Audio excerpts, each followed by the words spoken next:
All right, we are brewing on the Speidel Braumeister Plus, and we're gonna go over everything you need to know about using one of these awesome units. This is part 3. All right, so we are in the cold side of the Speidel Braumeister Plus. So the cold side, usually what's that involve in a brew system? Well, this one integrates a lot. First off, cooling. No other brew system I know of has cooling built into it. And the jacket is pretty amazing. But in addition, not just can you cool the wort, you can actually do the fermentation in here. We'll go over all the details of how you would do that, but that is truly unique. All right, so let's talk about the cooling jacket itself. We used it in manual mode, I'll say, on this one. So meaning we just hooked up the hose and turned on our water pipe. The jacket's really nice. What I like about it is, it's not an immersion chiller. It's not a plate chiller. It's actually built on, so the vessel you boil in, the chiller's already built into that. Yeah, it's welded in there. Speidel, again, is known for making world-class stainless wine tanks. And they have this welded on jacket. It's like laser welded on there, so it's super clean, super easy to maintain. And by having that on the outside is unique to brewer houses, but it has a lot of benefits, just like a jacket on a conical, meaning it's efficient because it is attached to the side.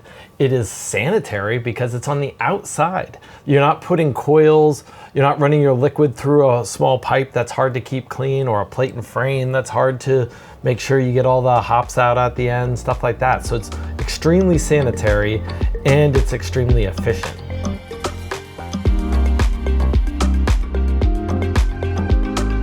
So yeah, let's kind of finish off our brew day. So we've chilled our wort, we're ready. We're just gonna go ahead and rack out of here into a secondary or a fermenter. But I think that leads us into using this as a fermenter, which is pretty cool. Yeah, there's an accessory package you can buy, especially if you have a glycol unit, that is a solenoid valve. And that solenoid valve that goes on to the jacket can be used for 2 things.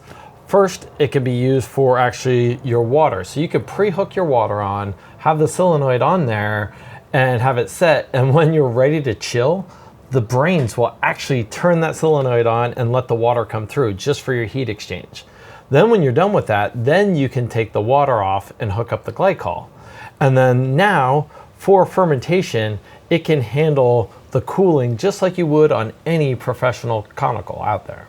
Yeah, so similar to, when we set up our recipe and all those different mash steps, we'd actually set up our fermentation profile with different steps. So it could be, a lager we're doing at 52, then raise up to a diacetyl rest, and it actually has the ability to heat itself as well. Well, remember, it ties into a tilt.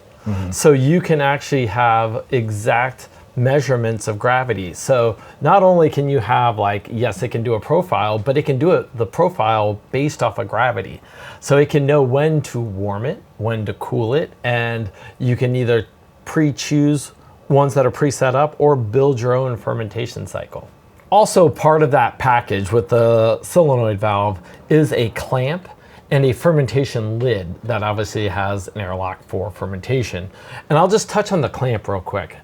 Because Speidel makes huge wine tanks, they're used to making this kind of stuff. So it's a really well-built, easy to use clamp that just holds the lid, seals it on tight so that you are truly in a sanitary environment for fermentation. Cool, so that's it. If we were using it as a fermenter, we'd rack out of here into a keg. Since we're gonna be going into a fermenter, we don't have the cooling setup. We're gonna go into the cleaning side of this. The thing that's awesome about this, which I love, the mirror finish. It allows cleaning, it's mostly just spraying it off with a hose, then get your white scrubby pad and clean on the inside. That mirror polish makes it a breeze to clean. And the screen is IP65, so it's able to get water sprayed on it, no problem when cleaning up. So if you're looking for a high-end, all-in-one brewing system, I would totally recommend the Speidel Braumeister. It's definitely worth a look. Between the software fully integrated to the hardware, which really feels nice, and the fit and finish and quality of the stainless work, it's unbeaten as far as I've seen so far. So thanks for watching. You can find the link to the Braumeister below, and make sure you subscribe. See you next time.